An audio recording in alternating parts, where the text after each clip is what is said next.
Good morning, Occupied States of America. This is Dr. Ryan Bartek reporting to you from Occupy Portland. We've had a lot of new developments in the past 24 hours. First, to bring direct democracy to your computer screen when you cannot be here, we have live stream digitally broadcasting whenever our general assemblies are going on. Some of the things that have come out of that from the past 24 hours, we have an action committee forming today with members of the Veterans for Peace, and they'll be marching to protest the Condoleezza Rice speaking engagement downtown. Why Portland is spending thousands of dollars to bring her in, such a reputed war criminal, as part of that whole mob. It's not very good. We don't find it very amusing, so we're going to make our voices heard on that. Another thing is there's going to be disinformation scouts going across the city handing out flyers. The whole goal is to go out and bring one person back with them that have never been here before. This is a great way of outreach. We also have people going to Portland State University on Saturday and Friday, hopefully as well, and to try to bring as many people back with us as possible, because if the whole student body knows, this will increase our numbers. We now have a stage that we're building that got set up the other day where we'll be able to have some live music, some other things going on.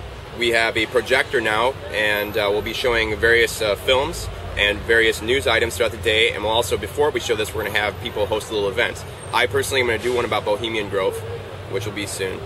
We have a legal support structure coming together with the National Lawyers Guild. We have a conflict resolution team in action. City Hall, we're going directly to them to try to get instant runoff voting on the ballot. We have supplies for Seattle, because we need to keep the Seattle PDX Occupy access together very well. Occupy Baghdad Theater is November 8th. There's going to be a comedy show with 700 seats, $10 a ticket. That'd be $7,000 if we can fill those seats, so it's going to be very important. In Cuomo, the Huffington Post contributor was arrested, Naomi Wolf, at one of the occupations, so that's a national story. The guy, Tony Baloney, who maced the people in New York, he's back on the streets on a 10-day extension, which people will love. Anonymous has demanded, or actually confirmed their attempt. Remember the 5th of November, it ties into the Guy Fawkes mythology. They're going to try to delete Facebook from the internet on November 5th. Now, the reason they're doing it is because it's a CIA spy tool, it's a Homeland Security spy tool. They know everything. They know more about you than your own parents do, your own friends, and that's always because you're liking things, clicking them, etc. There's a whole plethora of information why Facebook is a bad thing. Whether or not you support Anonymous or whatever, it's important that people know this might be happening. Also, the mother of all strikes, has been called in Greece for a 10-day strike, which starts today. And we have about 5 days before the European Union figures out what to do with the crisis situation financially. I mean, they're about to have our 2008 again in about 5 days. The IMF has run out of money, and basically they're going to have to turn to China.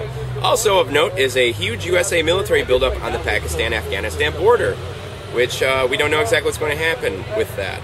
And of course, there's all this chatter with Iran, as you know, this extremely dubious-sounding plot with the Iran government trying to, for some reason, assassinate the Saudi ambassador to the United States, which doesn't really make sense. But that's just my opinion. Also, this is in conjunction with the November 5th idea that November 5th has to be a large event. We are trying to promote the idea of everybody to take their money out of the banks on November 5th. Specifically, Bank of America, Wells Fargo, Citibank, and whatever other dubious, awful, tentacle-like monstrosity is out there using the dead peasants insurance policy, stealing our money, and doing anything they can to stick their phallus up our black hole. So anyway, enjoy, guys. Hope you have a good day. The Occupy protests have moved from coast to coast, and they're still going strong in the city where it all began. Occupy Wall Street launched last month, and similar protests have sprung up from Rhode Island to Sacramento, of course, to Portland. Dozens of people have been arrested in New York, and police are also taking action in Chicago. Protesters who refuse to follow a city ordinance about camping in a public park are now facing criminal charges. A Rhode Island Occupy protester says the movement will continue across the U.S. until some big changes are made. They're dedicated to staying until an equal distribution of wealth.